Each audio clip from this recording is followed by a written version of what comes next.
సింధూరం రక్తచందనం, బందూకం పులి చంపిన లేడి నెత్తురు, ఎగరేసిన ఎర్ర జెండా రాబందుల రెక్కల చప్పుడు, అరణ్యమున అరీంద్ర గర్జన, ఎర్ర కాంతుల ఐనోదయం, రెక్క విప్పిన విప్లవం, దొంగులసలే మసలే ఈ ధూర్తలోకంలో నిలబడ జాలక తల వంచుకు వెళ్ళిపోకు నేస్తం. అరచేతి నడ్డు పెట్టి సూర్యకాంతి నాపలేరు. ఏ యుద్ధం ఎందుకు జరిగెనో, ఏ రాజ్యం ఎన్నాళ్ళుందో, తారీఖులు దస్తావేజులు ఇవి కావోయ్ చరిత్రకర్థం. అలజడి మన ఊపిరి, తిరుగుబాటే మన విప్లవం. విప్లవం విప్లవం ఆపేద్దామన్నా, నక్సలిజాన్ని వదిలేద్దామన్నా.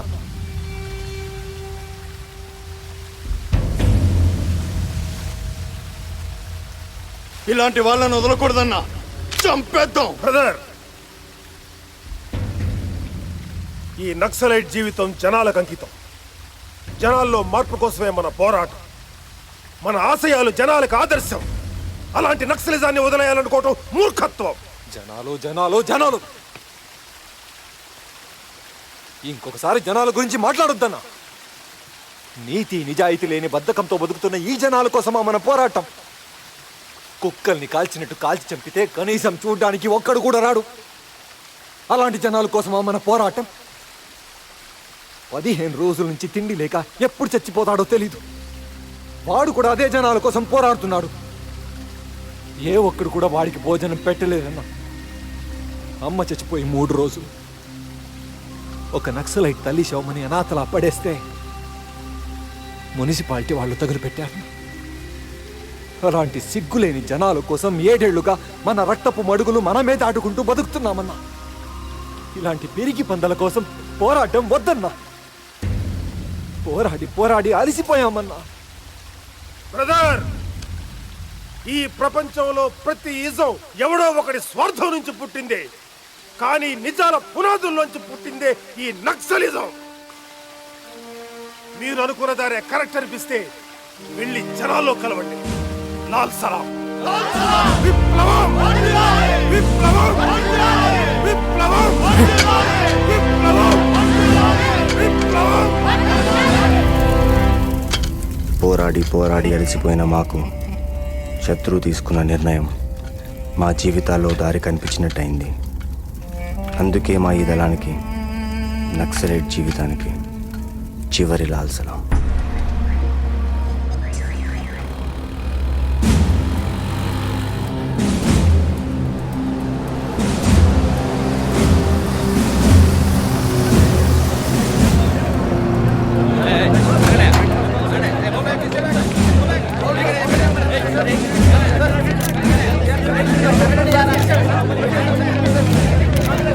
ఎక్స్క్యూజ్ మీ, ఒకేసారి 22 మంది లొంగిపోవడానికి గల కారణాలేంటి? జనజీవన స్రవంతిలో కలవాలనుకునే మీకు నక్సలైట్స్ నుంచి ఏమైనా ప్రమాదం ఉందా? మీరు జనాలకు చాలా బతకగలరు. హలో చెప్పండి. Hello, this is the judgement copy we received. మా జీవితాల్లో మార్పు కోసం జనజీవన స్రవంతిలో కలవడానికి మళ్ళీ తిరిగి వచ్చాం. మేం చేసింది తప్పుగా భావించి ఈ కోర్టు మాకు 1 నెల రోజులు రిమాండ్ విధించింది.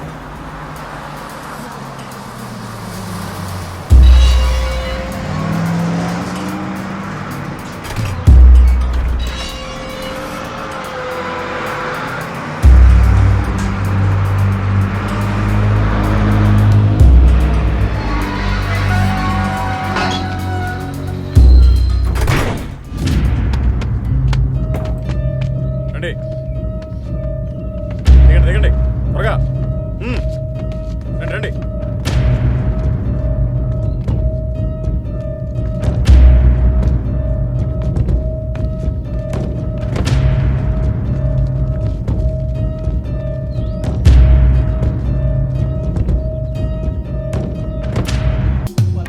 అబ్బబ్బబ్బబ్బబ్బబ్బబ్బా, ఏం డిసిప్లిను. క్యూ కట్టారా? మన జైల్లో క్యూ కట్టారా? అంత బాగుంటుంది ఏంట్రా మంటి. రై తర్వాత ఒక టీ చెప్పరా. చూడముచ్చ. రై ఏంటది, మనుషుల్ని అడుగు మనుషుల్లో ఒకటే లైన్లో నిల్చోబెట్టేసావు. చాలా డేంజర్. No separation. ఇదిగో వీళ్ళకి ఎంత మిక్సింగ్ ఛాన్స్ ఇస్తే చాలా మ్యాచ్ ఫిక్సింగ్ అయిపోతారు బాబు. అందులో నక్సలైట్ల ఇన్ఫ్లుయెన్స్ మామూలుగా ఉండదురా బాబు. ఏమో నక్సలైట్లు మామూలు ఖైదీల కింద మారిపోయినట్టు మామూలు ఖైదీలు నక్సలైట్ల కింద మారిపోతే అమ్మో మనం ఏటైపోవాలి, మన జైలు అయిపోవాలి. No tension, only attention. రేపటి నుంచి మార్చే, ఓకే?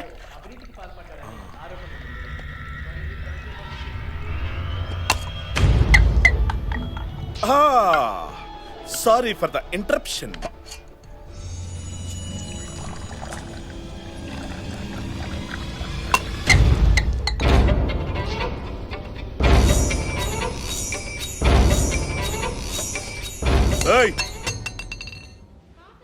నక్సలిజంలో సోషల్ సర్వీస్ ఓకే గానీ జైల్లో మాత్రం సెల్ఫ్ సర్వీసేనమ్మా.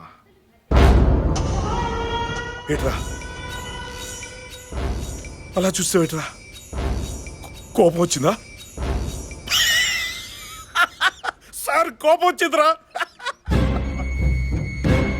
కంట్రోల్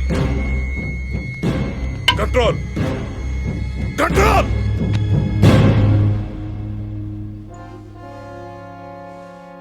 బాగానే కంట్రోల్ చేసావురా. నువ్వు చేయగానే కంట్రోల్ అయిపోయాడు. కానీ నన్ను కంట్రోల్ చేసేదేవర్రా? నేను కంట్రోల్లో ఉండాలంటే ఆయన కంట్రోల్లో ఉండాలని చెప్పు.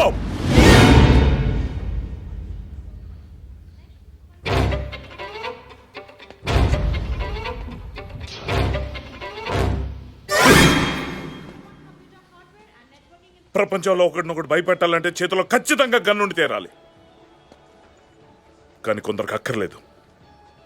వీడికి అర్జెంట్ గుండె గీయించండి రా. Yes sir.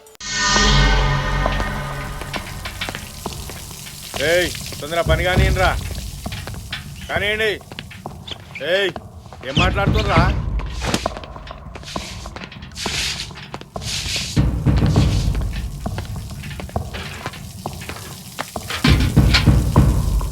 కామ్గా ఉన్నావేం కామ్రేడ్? నిన్ను కూర్చోబెట్టి మేపడానికి నువ్వు సెంట్రల్ మినిస్టర్ కాదు, సెంట్రల్ జైల్లో ఖైదీవి. ఓ పోయి కడుగు. ఏయ్ పని కానివ్వండిరా. చల్. రేయ్ కడుగు కడుగు. రేయ్ నువ్వు పక్కా జరుగురా. ఈ పైకానాలన్నీ మీ శత్రుగాంతో గడిపిస్తా. శత్రు రారా.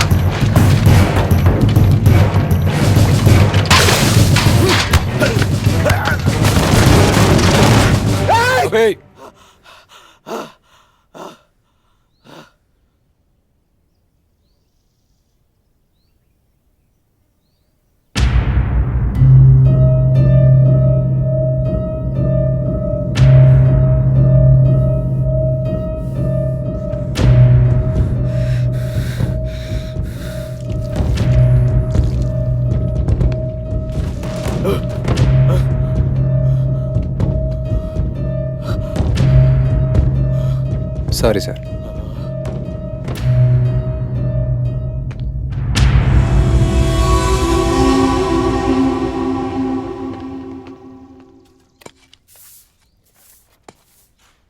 శత్రు, మనం పోలీసుల ముందు లొంగిపోదాం అనుకున్నాం కానీ ఇలా మోసపోతామని అనుకోలేదు.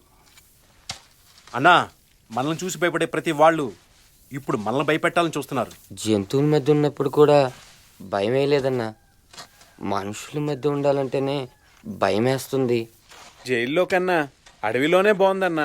అవునన్నా, అక్కడే బాగుంది. కనకనమంటే నిప్పురవ్వలం అలు పేరగని పోరాటం మన దారి విప్లవ రహదారి. అరే ఓ పీ చాపకపోతే పోస్ట్ మార్టం రిపోర్ట్లు ఎన్కౌంటర్ అని రాసి పడేస్తారు. పంజాయ్ కవితలు అని దొప్పుతుండు. శత్రు మీ లాయర్ వచ్చాడు.